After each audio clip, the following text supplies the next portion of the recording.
is shining bright. Yeah, I'm Bobo and Cramer, and they're bringing the heat tonight. Talking New York sports, you know what I mean. Big boys and the kings of the sea. Whoa, whoa, whoa. Bobo and Cramer, yeah, the pimps are loud, taking on the world, and they're never gonna stop with the New York grit. They're rising to the top, from the Mets to the Knicks. They got all the scoop, pouring out the passion, yeah, they're leading the truth. Every episode party, grab your friends and cheer. In this podcast palace, we got the atmosphere. Whoa, whoa, whoa.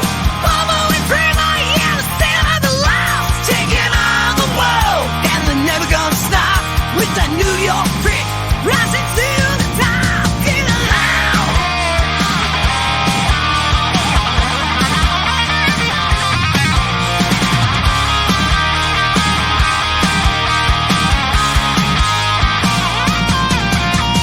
Tune in, turn it up, feel electric sound. With every single word, you never gonna frown. From the Midline Giants to the Madison Square, Bobo and Cramer, yeah, this man can get it out. Whoa, whoa, Bobo and Cramer, yeah, the sound the loud, taking on the world, and they're never gonna stop with the New York grit. They're rising to the top. Get loud. Yeah, the best in the house is where the legends play. Bobo and Cramer leading the way. Breaking plastic slides, shout it out loud. In the best in the house, we're rocking the town. In the best in the house, we're rocking the town. In the best in the house, we're rocking the town. In the best in the house, we're rocking the town. And that's right, everybody. Welcome back once again as I get the logo out of here. Here we go. Welcome back once again to another edition of the Best Seat in the House podcast. As always, I'm your host, Rob Kramer, joined by my co-host, Daniel Bobo Curlin. That's right, the best seat is rocking the house right now. And how you doing tonight, Dan? I'm doing good. I'm feeling pumped after that walk-off win. It was about time to see Jesse Winker do something big in a Mets uniform, and he did. He did this afternoon, and it was one of those days where I'm just going nuts, and Maluna gets barking, and I'm pumped about it, but I'm pumped for this weekend, and I'm just hoping we can come out this weekend on top. This weekend's going to be just a season-defining stretch of games right here. You're right, man. And it's not even just this weekend. It goes into next week, too, because we'll talk about it in a minute. But right now, the Mets rocked the house the last couple of days with 2 walk-off home runs with a loss sandwiched right in the middle of it. But they had a walk-off home run on Monday night. They won on a walk-off home run tonight. We'll get into that in a second. But like you said, tough West Coast trip coming up once again for the Mets. 4 in San Diego, followed by 3 in Arizona. The 2 hottest teams in baseball coming out of the All-Star break. So we'll cover that in a sec. We also got the Jets and the Giants joint practice today that we'll talk about. A lot of action going on over there as the 2 teams prepare to meet for their preseason finale this Saturday at MetLife Stadium. It'll be the first time these teams have met since last October, when they played just a ridiculously bad game at the end of October there that you were actually over here for at my place. And Dan, yeah, so a lot to be excited about. You know, you opened up talking with the Mets, Dan, so let's just start there. Really incredible time the last couple of days. You know, me and you were very disappointed coming out of the, what do you want to say, light stretch for the Mets, where they had the Marlins, they had the A's back to back. Me and you were talking about, you know, you got to come out of that at least 4-2. The Mets ended up going 3-3, which was unfortunate, but, you know, not the worst thing in the world. But, you know, when you're trying to make up ground after the pathetic start to the season the Mets had, you know, you really can't afford to be you know, splitting games against crappy teams like that, you know? So the fact that the Mets came out against one of the best teams in baseball, let's not forget, this is not the Baltimore Orioles team that we knew just a couple of years ago that was the laughing stock of the league. This is one of the youngest, most loaded rosters in Major League Baseball right now. The Mets are 66 and 61 after taking 2 out of 3 from the Orioles, who dropped to 74 and 54. The Mets won the 2 walk-off home runs from their young catcher, Francisco Alvarez, who became the 3rd youngest Met to ever hit a walk-off home run on Monday night. And then Jesse Winker hitting his first home run as a Met, and it's a walk-off shot today. So, Dan, taking the 2 out of 3 from one of the better teams in baseball, you got to feel pretty confident coming out of this series, right? Yeah, they did what they needed to do for this series. I feel I feel confident going into the San Diego series. Confident and nervous, and just enough a weekend that's going to be waking up the block. Me yelling at the TV, I can tell you that. Yeah, man. I mean, you're right. And the thing is too, it's funny because we talk about it a lot when we're covering the Rangers doing the playoff hockey, and you'd rather have that agita and that stress or nervous moments, because that means your team is in a game that really matters, and that means that your team is going deep in the NHL playoffs. But for it to be August right now and us still talking about that we're nervous about the Mets after the way the season started, let's not forget they were 18 and 29, 11 games under 500, and for all intents and purposes, buried in the National League. But then that fateful day, Dan, that we all remember, when the Grimace threw out the first pitch, and they have been one of the better teams in baseball since that day. So, it's when you look at the whole thing, the fact that it's August 21st right now, and let's not forget August 21st last year, we were packed up and halfway home by now because the season was over. It feels pretty good that the Mets are still relevant and in the playoff hunt, a game and a half out, now a game out, depending what Atlanta does tonight. And the Mets have a shot at being one of those 3 wildcard teams. Yeah, I can tell you, it just feels good about that to be in contention. I'm nervous as heck, but it just feels good to be in contention. Also, I got misled by some tweet from someone I know in England that was excited about the Grimace Shakes, and I thought, I forgot the tweet was from someone in England. Oh, they're bringing back the Grimace Shake. To realize it's the McDonald's in England that's bringing back the Grimace Shake on the 28th of August. And my hopes were let up, but my hopes were let up because it isn't over here to bring it back to Grimace Shake, unfortunately. Once again, McDonald's is missing up the golden opportunity because of this whole Grimace thing here in New York with the Mets to bring back as a marketing opportunity to bring back the Grimace Shake. Well, it's especially after a win like that today, and you know what will wash a Grimace Shake down real good, Dan? Let's check out some of the footage of these walk-off home runs. Here's the Francisco Alvarez bomb from Monday night. This was awesome. Alvarez swings and he drives one deep left center field. Mullins looks up and it's out of here.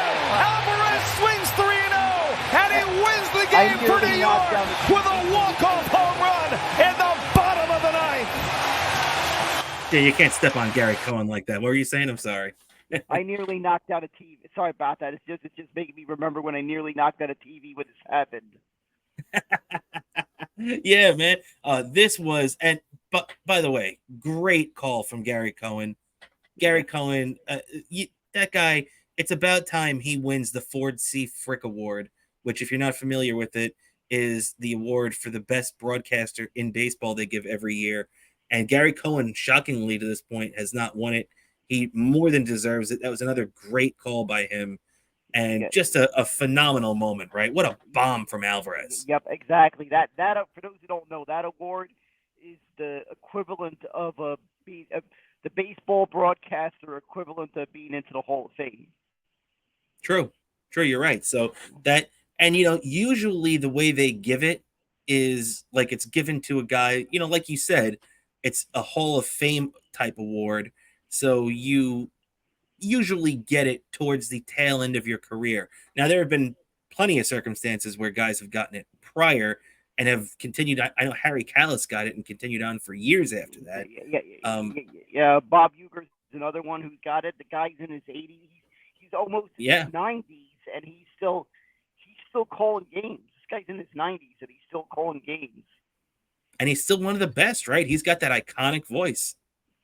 Yep, Exactly. That voice still sounds as great as it did years ago. Because I've taken a listen on days like the Mets weren't playing, and I heard while he was playing, I also like to give Bob Ueger a little listen via the MLB at that app and the MLB.TV app, and yeah, he still sounds as great as he did years ago. Yeah, you're absolutely right, man. And and then we want to take a look at the walk-off home run from earlier today. As we are recording this, it's about 7:00 on Wednesday night, August 21st, and this happened just a few hours ago.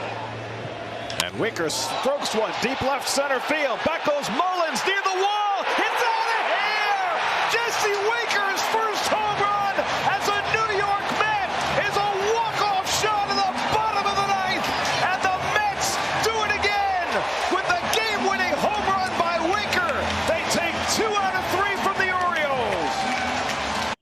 What a call! What a win! What a celebration! I mean, I wasn't even sure that anything would top the Francisco Alvarez celebration from the other night, but I mean, holy crap, Winker takes his helmet and fires it, and the whole crowd is going crazy.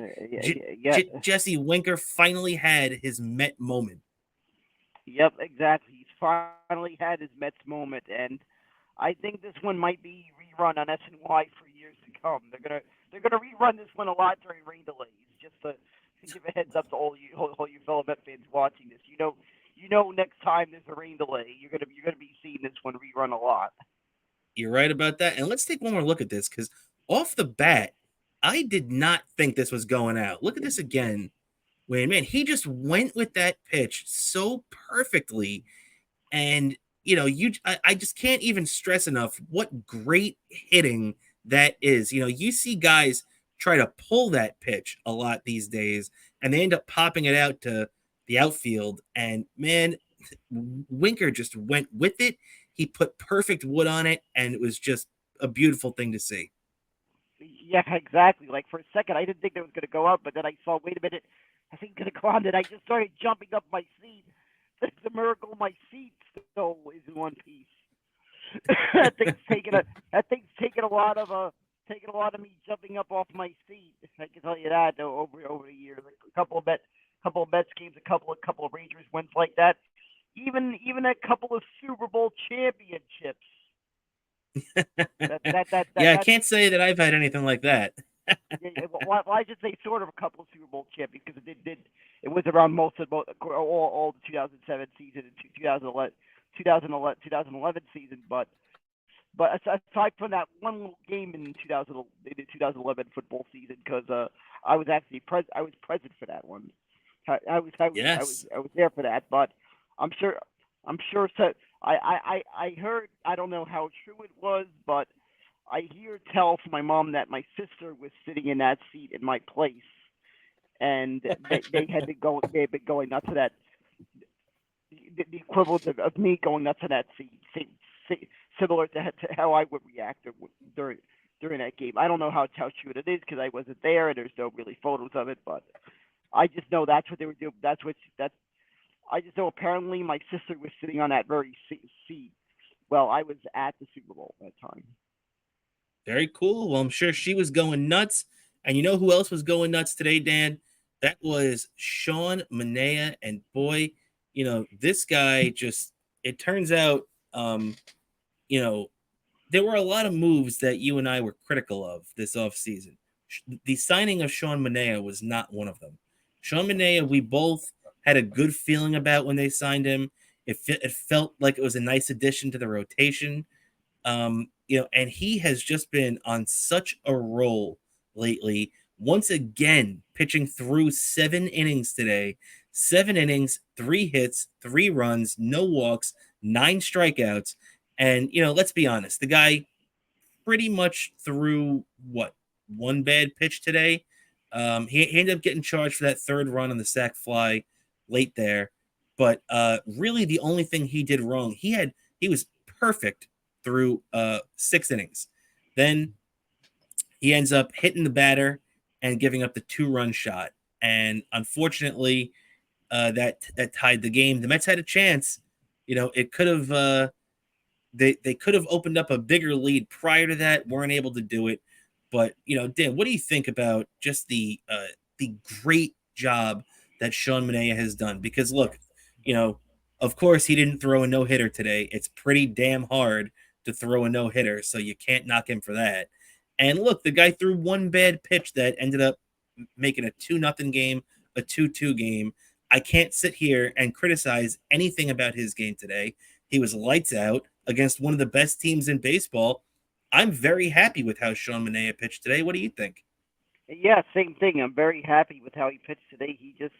He did everything you could want for him to do for this team. Probably some people I don't think had him on their bingo card as having the kind of season he did. I had a feeling there was going to be a high reward on this. It was low risk, high reward, and it's turned out to be exactly as we expected. And it's probably going to be. I feel like if the Mets are going to have success this season, it's going to be that this guy is going to play a big factor into it. Oh yeah, and if they make the playoffs, and let's say one of those games, whether it be the wild card round or the division series, whichever one, Sean Manaea is going to be starting one of those games. So, shout out to Sean Manaea for how far he's come, as he has been a great asset to the Mets in their rotation this year. So hopefully he can keep that going. Another guy who we hope keeps the good times rolling, Dan, is Mark Vientos, as he slugged his 20th home run of the year already. Let's not forget, he doesn't even have 300 at-bats. I think he's somewhere around 280 at-bats. So Mark Vientos has hit 20 home runs and has been a very good hitter at the major league level for most of this year. He hit the home run today that broke the 2-2 tie that put the Mets up 3-2 late in the game. And this guy, it seems like whenever the Mets need a big hit, obviously the last couple of days, he hasn't gotten the final hit, as that's been Alvarez and Jesse Winker today. But Mark Vientos is right in the middle of things every time the Mets are making noise. Yeah, I just have to give a lot of credit to Mark Vientos. I just had a feeling he was going to turn out very well as long as the Mets gave him a shot, and they're finally giving him that shot on his team, and he's definitely showing it was worth it. No doubt about it, man. He is a big time player going forward for the Mets, and I'm telling you right now, he's getting better at too that I really like. He is getting better at that slow roller up the third base line and making the play where you throw across your body and get the guy at first base. Now, Vientos wasn't a very good defensive third baseman, but I saw him make that play today, and I was very impressed, because you could look at his offense and say, oh, obviously the guy's a major league player, and he is, but sometimes a guy's defense can really hold him back from being an elite player or even a very good player. And that's not the case with Vientos. He's a pretty good defensive third baseman. And you know what I would do if I was the Mets, especially on the play I was just talking about, like the slow roller up the third base line? There was nobody I've ever seen, and I'm not old enough to have seen Brooks Robinson, because from what I've been told, he's the best, according to the great Howie Rose. I remember him saying that quite a bit in my youth. But the best that I've seen is Robin Ventura, former Met. By the way, should be in the Mets Hall of Fame. I want to see Robin Ventura and John Allrood in the Mets Hall of Fame in the next couple of years. But that aside, he's a former Met. Bring this guy in spring training. Bring him in as a coach, or at the very least, just have him work with Mark Vientos in the offseason, because I would love to see how Vientos' defense improves if he works with a defensive whiz like Robin Ventura. Yeah, exactly. I feel he should. I feel that's definitely a decision that needs to be made, and I feel like Robin Ventura and John Olerud should definitely be inductees into the Mets Hall of Fame some point between the next couple of years. There's definitely quite a few already that already needs to be added to that list, and they definitely need to be the next one's inductee. And I still have that Sports Illustrated cover, by the way. I have that Sports Illustrated. I have that too, actually. That's one of my faves, with the greatest defensive infield of all time. Maybe they should do something like, and I know there's a couple of different ways they could do it, but I know in the WWE, for their Hall of Fame, they could induct a guy individually. They could induct a guy, like Hulk Hogan went in with himself and with the NWO, that type thing. Booker T went in as himself and went in as a member of Harlem Heat. So I feel like it would be really cool if the Mets did something like where they inducted the 99 infield as a group. You know what I mean? Like, or maybe even if they want to just have Ray Ordonez there too and put him in with the other guys. Like, I feel like it would be really cool because Alfonso is in there already. So I feel like it would be really cool if they did something like that. What would you think? Yeah, that'd be pretty cool. That'd be pretty cool if they did that. I would love to see that. That's definitely something I would love to see. That was that team was just one of the greatest teams that didn't go all the way. If you're going to mention teams that didn't go all the way, the 1999 Mets need to be in the conversation there. Yeah, and let's not forget, that's what I loved about those Bobby Valentine teams too. That 1999 Mets team was not one of the most talented teams in baseball that year. They were just a team that had a couple of star players surrounded by a bunch of supporting players, and everybody, the old Bill Belichick saying, everybody did their job. They all knew their job. They were all good at it, and they did exactly what they had to do to contribute to the team's success. And that's one of the things I love about Bobby V, attention to detail. And that's, one of the things that's kind of, it's almost a lost art in the game today, Yeah, exactly. That was just a great team. I just still remember that, like, all of a sudden at the season, they said, yeah, this looks like it's going to be a good team. And then I'm thinking, then all of a sudden, as it gets to August and September, it's hitting me. The Mets might actually be in the playoffs. It's something I hardly ever see teams in the playoffs. And then all of a sudden, me being at a playoff game, I said, I'm at a Met game in October? Is this a joke? Is this a joke? Does this calendar actually say, does this calendar say October? Does the date on my Motorola StarTech that you put the context how long ago that was, the kind of phone I had back then? Is the date on that actually saying October, or I'm actually at a game in October? Did I just see the Mets win a playoff series in person? Because I was there for that Todd Pratt that walk off. I was there for that. That's awesome. And then I just still remember. I just remember coming home just drop to sleep with excitement after that Robin Ventura grand single game, because I remember dropping asleep when I came home from that game because of how late that game ran. Because the rain delay and everything. Home, I just remember coming home just going nuts, high-fiving my mom. I was like 17. I was like 17 years old. I'm just high-fiving my mom. I said, "There's no way we're going to lose the series." And unfortunately, we know how that series ended a couple of days later. Yeah, but that I was 13 at the time. That 1999 team is probably one of my favorite teams of all time. We'll always love that team. So shout out to Bobby V and the 99 Mets. And now our 2024 version of the Mets, Dan, they're heading out west. Once again, we just talked about the last couple of weeks, the Mets' long West Coast trip, and now we got another crappy West Coast trip we got to settle in for. And it's against two of the hottest teams in baseball, Dan. I mean, you're starting off with the San Diego Padres, who right now are making a run at the Dodgers for the NL West, and then not to mention the Arizona Diamondbacks, who are one of the hottest teams in baseball. This isn't going to be easy for the next 7. Yeah, it's gonna be a crazy. It's gonna be full of emotion. Me yelling at the TV at all kinds of crazy hours. It's gonna be crazy. And it begins in a city that's Spanish for Wales. Well, you've seen the movie Anchorman, so you know what I'm talking about. Yes, exactly. Exactly. Yeah, so I mean, look, man, and that's the thing. The Mets really have to take care of business against these two teams because then it lightens up a little bit on the way home. They play the Chicago White Sox, who you'd love to sweep, but you can't count on it. The White Sox are going to be at home. So look, the Yankees just had to settle for 2 out of 3 against them a week or two ago.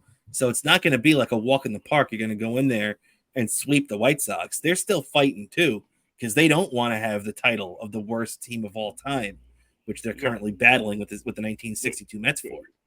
Yeah. So I'm just hoping the Mets go and take this series seriously. With whatever you do, they got to take this series because I feel every opponent is a tough opponent. Right? They're major leaguers for a reason. So you got to take every opponent seriously. No doubt about it, especially every opponent seriously. Right? I'll never forget how horrible those losses. I don't want to mention I'm at PTSD, but you know what I'm talking about. The end of 07 and 08. That just shows me enough. You got to take these opponents seriously. You're right because hey, we've done that song and dance a million times, and you're 100% right, man. We've seen teams take teams for granted many times in the past, and coming down the stretch here, especially like we said, when you're a team like the Mets that started off as poorly as the Mets did, well, the stretch run now is where you got to make up for it. And the stretch run starts tomorrow night on the road. It starts at 9:40 tomorrow night in San Diego, 6:40 local time if you're out there. And Luis Severino will be taking the hill for the first time since his complete game shutout on Saturday. He'll take his 8-6 record with a 3.91 ERA against former Chicago White Sox Dylan Cease, who's taking the mound tonight, tomorrow night, with his 12-9 record and a 3.46 ERA. So, the one thing about the Padres is that they have some pretty damn good pitching. And, if you're the Mets, you have to just make sure Severino's got to keep it close. And it's got to look a lot probably like this, the 2 games the Mets won in the Orioles series, where, it's all low scoring games. The only one that the Mets lost yesterday, they allowed 9 runs. So, it's going to have to be low scoring affairs where the Mets get clutch hitting. And that's the only way the Mets are going to win. Yeah, that's the way they got to do it. They got to keep themselves in the game, the entire game. Limit the amount of runs given up, and you got a good chance to win this game. Yeah, you're absolutely right. So, the Padres don't have Tatis in there. They do have Machado, but he's been up and down. And, so the Padres, they're getting it done without their top guy out there. And, the Mets are lucky they don't have to face him, but they're still getting it done. So you got to go out there. There's no Tatis, there's no Juan Soto in this lineup, but they're still doing damage. And the Mets got to make sure to stay on top of them. And, it was the case on the other side as we're going to wrap up with the Mets now and head over to the New York Yankees. As the Yankees started out pretty damn hot yesterday, Dan. They hit back-to-back home runs in the first inning. Soto and Judge took an early 2-0 lead, but the pitching would falter. The Yankees would end up being tied going into extra innings. And then it took a 6-run 12th inning for the Guardians to seal it, and they ended up winning the game 9-5 in 12. Brutal loss for the Yankees, especially when after the Yankees play the Guardians here, they get the Rockies, so the schedule lightens up a little bit.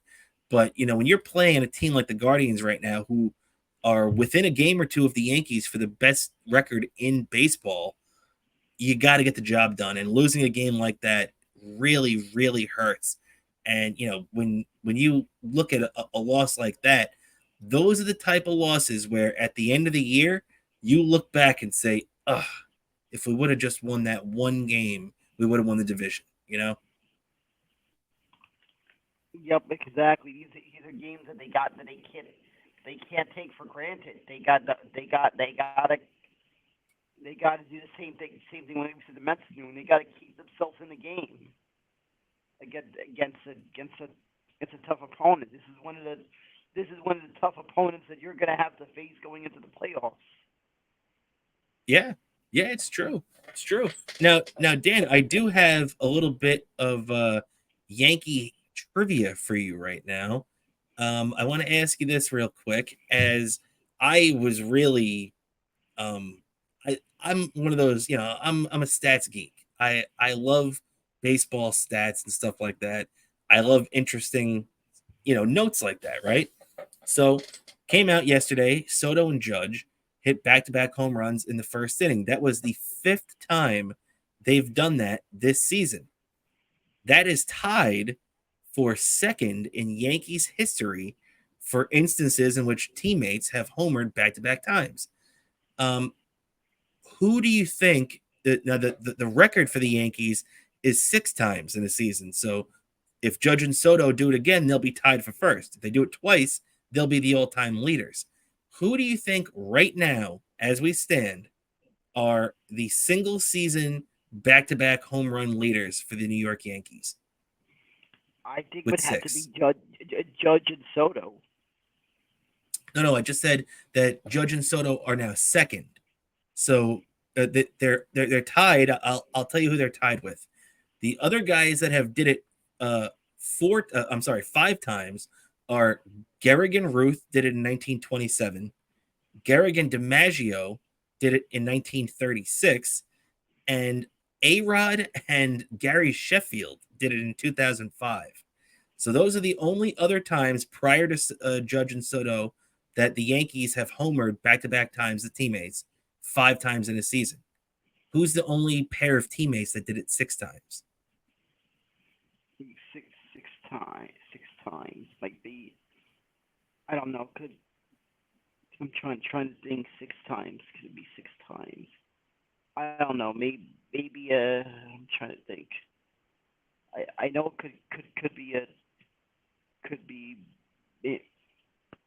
maybe Mantle and Maris. See, that's where I thought you were going to go. And that makes total sense. I know I put you on the spot here at Yankees Trivia too, but you did a good job. Mantle and Maris, though, that's surprisingly not the answer. They only did it in 1961 4 times. The answer, Dan, that I will give you right now, believe it or not, was the 2009 Yankees with Johnny Damon and Mark Teixeira. What with all the sluggers in Yankee history, I was even thinking maybe Mattingly and Winfield, or Paul O'Neill and Bernie Williams, Tino Martinez maybe somewhere in there. But Johnny Damon and Teixeira, I was shocked. Yeah, that one just shocked. I would not think that one. I know I would expect maybe 2009 Teixeira and maybe A-Rod, but I would not expect Teixeira and I would never expect Johnny Damon to be to be part of many back-to-back home run games. Of all people. Yeah, I know, right? I couldn't believe it either. I wasn't even sure how many home runs Johnny Damon hit that year. I think it was around 20, but and Teixeira hit 30 plus that year. But yeah, man, very surprising. A really cool stat in my opinion. I liked it. Hope you guys liked it as well. But yeah, so I as soon as I saw that, I knew I had to throw it out there and see what you thought. Because I know I definitely wouldn't have picked Teixeira and Johnny Damon either. So there we go. But then now, again, that was the season where a lot of players that a lot of Yankee fans were complaining about if they were even the players that they were hoped they were going to be that actually did what they expected. Yeah, it's true. I remember and actually, you know what? I remember. Yeah, what that. were you gonna say? A lot of those players that year, 2009, every Yankee fan was complaining about, because I all saw Yankee fans all bitching, oh, A-Rod's a bust, A-Rod's a bust, all that. And then he was actually then Damon was a bust, all these guys were a bust, and then and somehow in 2009 they were doing what they were putting up those numbers that they somehow won that World Series. Yeah, it's true. And actually, I don't even know why you just made this other thing click in my head for another stat that I heard about the Yankees earlier this year. So just a couple weeks ago, when the Yankees were playing the White Sox, Juan Soto slugged 3 home runs in a game and was the second Yankee to hit 3 home runs in a game this season, along with the rookie catcher Austin Wells. Well, that got the stat books out again, and this is the first time the Yankees have had teammates have 3 home run games in the same season since 2010. Now, when you think back to the 2010 Yankees, you think of guys like Curtis Granderson and Mark Teixeira again, A-Rod, all those big bombers the Yankees had back then. But the pair of teammates that slugged 3 home runs in 2010 for the Yankees were none other than Robinson Cano and Brett Gardner. So another strange stat from the Yankees, right? Yeah. Oh my goodness gracious! Out of all the dramatic things, that's a strange stat. Yeah, exactly. Another Yankee hit 3 home runs. Oh goodness gracious! I'll tell you this little funny story. Speaking of Susan Waldman, there was one time me and my sister were in Boston, and we're going to this liquor store, right? I don't know. My sister's trying to. She has some friend there. She's trying to buy some, something like as a gift or something, right, at this liquor store. So we're going into this liquor store, right? And my sister's asking for like some suggestions, like for the woman at the liquor store. This woman sounded like Susan Waldman. That we're trying to hold our. I bet this woman had sounded like Susan Waldman, like that kind of Boston accent. Like we're trying to hold our breath not to laugh. And as soon as we walk out the store, the moment we walk out that store, we're just bursting out laughing. How funny! Well, that's yeah, and that's any. Yeah. And the best way to describe it, it looked like, remember that Beavis and Butthead episode, No Laughing? That's what it looked like when me and my sister walked out of that liquor store with the purchase. Yeah, well, that doesn't surprise me because anybody or any woman up there in Massachusetts usually has that Susan Waldman sound. So, yeah, definitely can understand what you're saying there. But just to finish up on the Yankees before we turn our attention to the Jets and the Giants from today, the Yankees now play Game 2 of the series tonight after dropping the opener last night. Now they're gonna be getting a little break tonight as Joey Cantillo or Cantillo, I don't know how he pronounces it. This kid will be making a start tonight for them. Has not had a good year. Has spent a lot of time and most of his time in the minors, but is coming up making a start tonight at Yankee Stadium. 0-2, 6.23 ERA going against Nestor Cortez, who takes his 6-10 record with a 4.20 ERA in there tonight. And after that brutal loss last night, Dan, the Yankees got to get back on the horse and win this damn thing tonight, right? Yeah. I just feel like this game going into it just looks like it could be, I think there could be a high scoring on both sides. Just could be down to getting the couple of key outs at a couple of key innings. It just feels like this game. Just this pitching matchup just gives me that feeling. Well, you never know. The Guardians have really good pitching, but they're not really known for their hitting. And Nestor Cortez, though, he's been up and down this year, but you'd think the Yankees lineup should beat up on this kid, Cantillo, tonight. But yeah, I don't know. It's as we were just talking about Susan Waldman, that's baseball, Susan, to quote the great John Sterling. So who knows what the hell's going to happen tonight. But if you're a Yankee fan, the Yankees have to be going out there tonight and getting the job done tonight because that loss last night was unacceptable. Yeah, and if you're a Yankee fan, hopefully the Amazon doesn't lag out a lot because I don't know if you've noticed this. I know it's a friend of mine. There's a friend of mine who's a Yankees fan keeps telling me that Amazon lags out a lot with the Yankee games. With a lot of sports broadcasts, they lag out a lot. Yeah, I heard that too. I've heard that too. A lot of complaints from Yankee fans about that.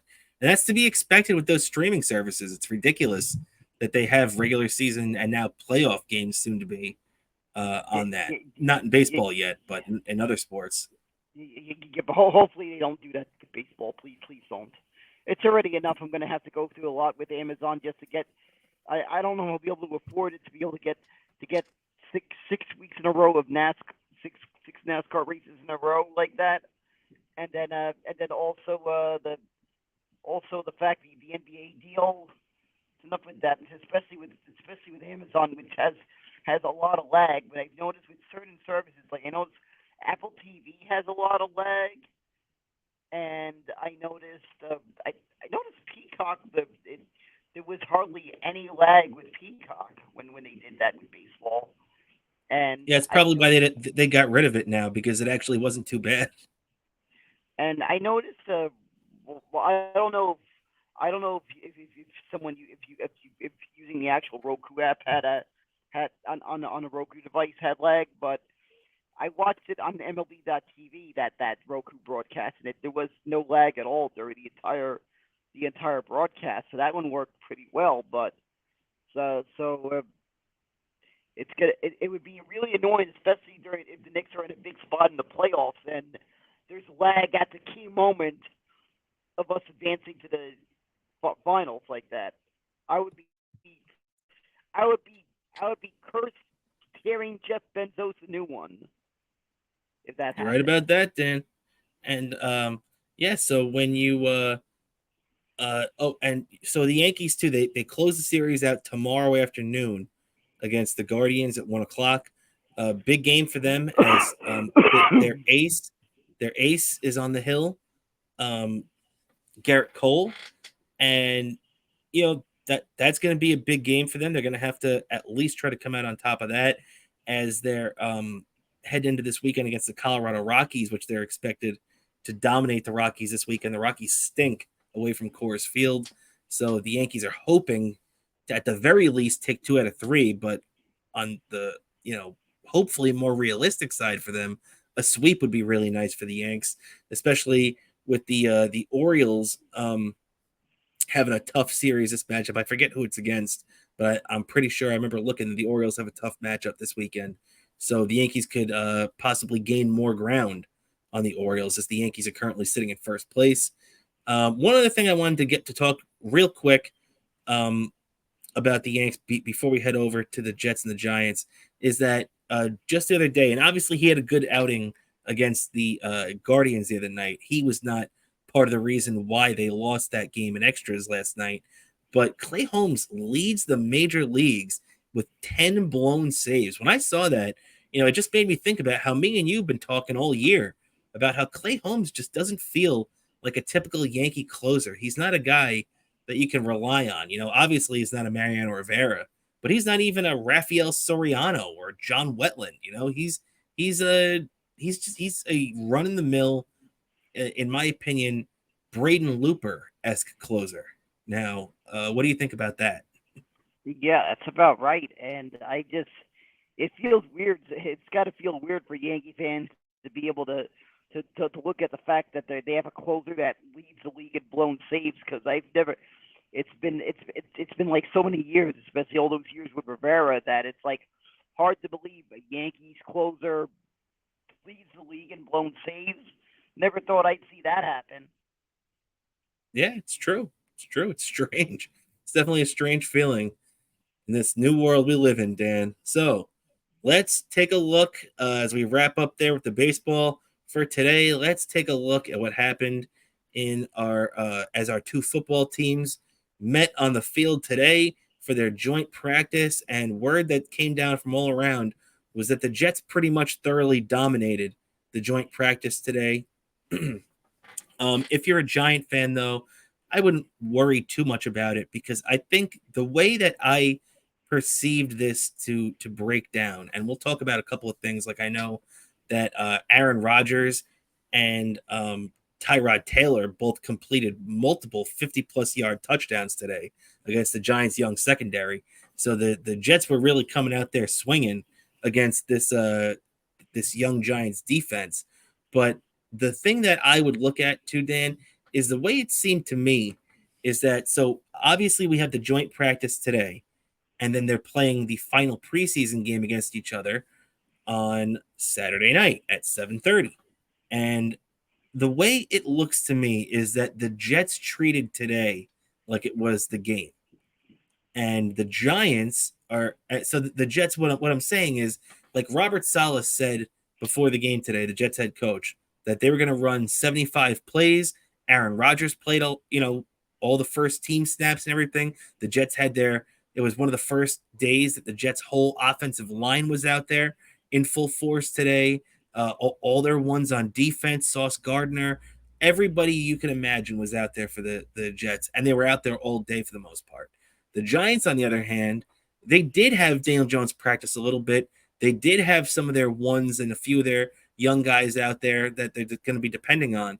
But the Giants, it looked to me like they were kind of holding back a little bit, because I think what's going to happen is that on Saturday, the Jets aren't going to play anybody. And I could be wrong. This is just my guess right now. This is what I feel from what I saw on the field today, that the Jets aren't going to play anybody. We're not going to see Rodgers. We might not even see Tyrod Taylor against the Giants on Saturday. It might even just be the third string and the fourth string quarterback with mostly backups for them. But it looks like the Giants held their guys back a little bit because they're going to play on Saturday. So, what do you think about that, Dan, coming out of this practice today, this joint practice? Yeah, I feel that's kind of what was happening. Probably is that they knew they were playing each other Saturday, so they don't want to go full steam on this one because they're crossing paths on Saturday in a preseason game. But even as it's a question of how many of their starters are going to be in the game on Saturday. Yeah, nobody really knows, and I think that Coach Daboll and for the Giants and Coach Saleh for the Jets probably discussed beforehand and let each other know, hey, just so you know, this guy's not playing. Just so you know, I think they pretty much have an idea of how the other coach is going to handle Saturday. Obviously, they haven't made that available to the media or to guys like us yet, with the or fans, So we're probably going to find out either on Friday or the day of the game. So that's going to be interesting to keep your eyes peeled on that. There was a lot of commotion from this today, as Malik Neighbors had a big drop and also caught he also had a nice catch. The Jets defense really dominated out there today. Like I said, the Jets had all their starters out there in full force. So the Jets really treated it like it was a meaningful day today. And there was a lot of trash talk from the Jets afterwards. They said there was a lot of trash talk. Even a couple of the guys were like blowing kisses to the Giants sideline, just giving them shit. Just the typical BS these players give with each other. And I got to say, I like what Malik Neighbors said after the game, because, a lot of guys get hurt feelings because of that. They get mad, they get upset, acting like, the other team was trying to punk them or something like that. But Malik Neighbors actually came out and said, you know what? The Jets deserved it. The Jets played great. The Jets had a better day than us. They won the day. And, they earned the right to act like that if they want. So if we want to shut them up, we got to go out there and do it on Saturday night. And I like that mentality. That's the type of mentality that you want in your young rookie that's just learning the ropes and coming to New York under the big spotlight. If I feel like a lot of guys would have handled it differently and it would have come off as weak. And Malik Neighbors answering that question the way he did shows me that he might just have the perfect mentality for New York. Yeah, exactly. I just feel like Malik Neighbors this year is just going to have a year that's going to have a lot of big moments this year.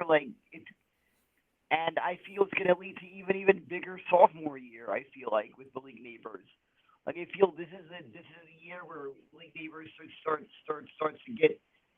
to break into the NFL, and then the second year is really going to be where you're going to really see what he's going to do. I just wish he freaking had a better quarterback. But it's Yeah, well, I get that. I get that. Yeah, I get that, but I just have a feeling this is going to be another one of the great wide receivers in Giants history, and I hope we get to see Malik Neighbors part of a championship team.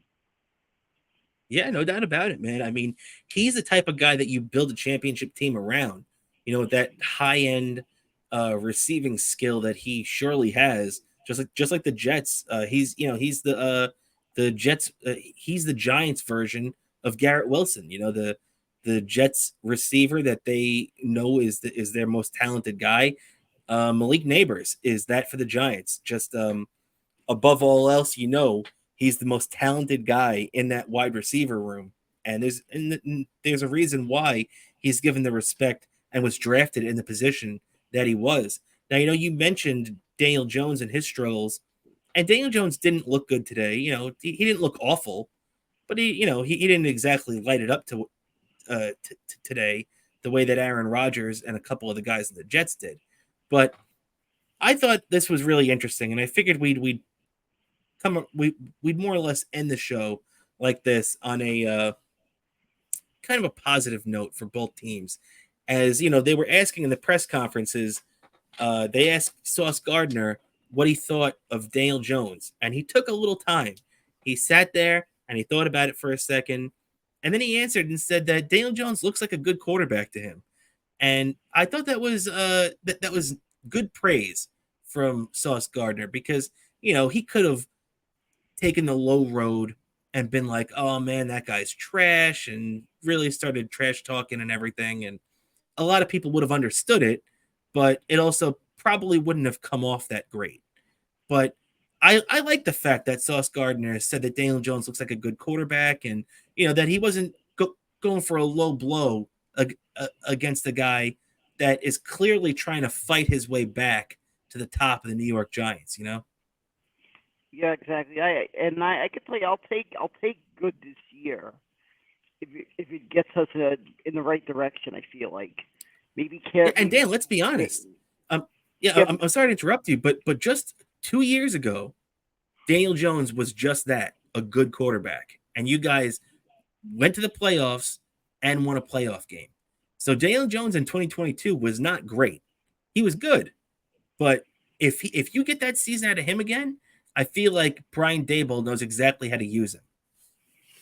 Yeah, exactly. I feel like Brian Daboll's going to get the most out of this, and I just feel like I feel like the Giants are going to have a season that's going to pretty much assure that Brian Daboll's going to be back for the Giants in the long term. And I feel like I just have a gut feeling that this guy just has that ability to coach a Giants team to a championship one of these days. Just my gut feeling. If he sticks around long enough, he's going to coach them to a championship. I have a feeling, and I can tell you that. I can tell you that. I hope this guy. I hope if that happens one day, he'll toss me a beer at a parade, and I'll share a beer with him. Because Brian Daboll's the kind of guy you want to share a beer with. Yeah, man, I definitely hear that. I think Brian Daboll is a great coach, and you know, I wish him and the Giants nothing but luck. You know, especially now that that the Jets and the Giants don't play in the regular season this year. I don't have to say, except for the week we play each other. Nope, no Jets Giants regular season games this year. So as far as I'm concerned, I'd be happy if the Giants went 17-0. But yeah, it's good. It's just gonna be nervous season, and I can tell you, I'm looking forward to it, and I hope that the Giants put up a good showing this year for at least give us a season that we make the playoffs. Make it a season worthy of our 100th celebration. That's true. That is true, man. And I feel like that's the perfect way to cap the show today, as we're just about out of time. Yeah, man. a lot of great stuff today. Next week, we're going to be getting closer, Dan. We are just a few short weeks away from opening day in the NFL, where, the Giants are going to be opening on that Sunday. The Jets are going to be opening on Monday night. It's going to be a lot of fun. It should be a jam-packed season.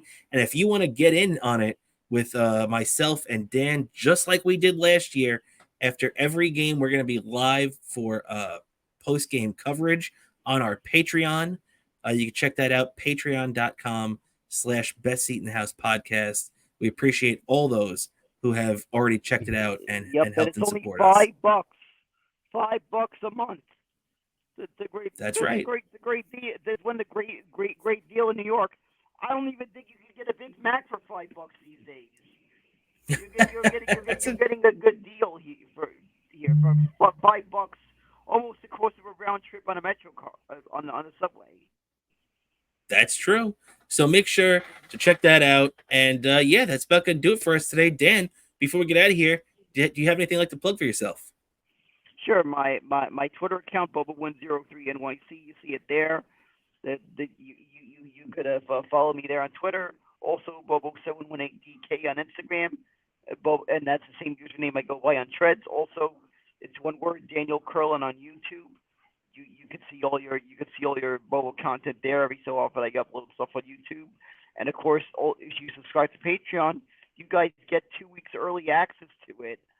And of course, also you get Trackside Minute. I'll probably be filming that tonight or tomorrow. I'll be filming the Trackside Minute because it's a little bit delayed because the race was delayed. It was delayed a day. So I'll be getting around to the latest episode of Trackside Minute, which you'll be able to see me talk and review what the action, what happened at Michigan.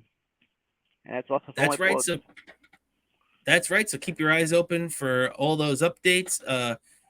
Trackside Minute will be out as soon as Dan gives it to me, and we'll have that posted up on the Patreon. So be sure to keep your eye out for that. I know a lot of people enjoy that.